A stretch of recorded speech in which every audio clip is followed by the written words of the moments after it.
আজকে সে অবস্থা থেকে জাতির মুক্তি পেয়েছে। কিন্তু ফেসিবাদ থেকে মুক্তি পেলেও ফেসিবাদ সম্পূর্ণ ধ্বংস হয়নি। এজন্য আমাদের সকলকে বলিষ্ঠ ভূমিকা পালন করতে হবে। প্রবাসী অধিকার পরিষদ সে বলিষ্ঠ ভূমিকার ক্ষেত্রে অগ্রগণ্য হিসেবে তারা কাজ করে যাচ্ছে, তাদের কাজকে সাধুবাদ জানাই। তার পাশাপাশি আমাদের প্রত্যেকটি প্রবাসী ব্যক্তি যারা তাদের অধিকার সংরক্ষণের জন্য প্রবাসী মন্ত্রণালয়ের ভূমিকা পালন করতে হবে। আমরা দেখি গত কয়েকদিন আগে নিউজ দেখলাম, মালয়েশিয়া বিমানবন্দর থেকে এয়ারপোর্ট ক্রস করতে পারেনি, বাংলাদেশ তাদেরকে ফেরত পাঠানো হয়েছে। কাদেরকে ফেরত পাঠানো হয়েছে?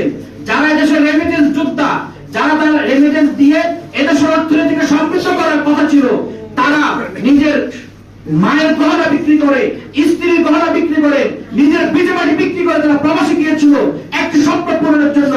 এই প্রবাসীদেরকে মানুষের বিমানবন্দর থেকে ফেরত আসতে হলো কেন? আমার প্রবাসী মন্ত্রণালয় কোথায় ছিল?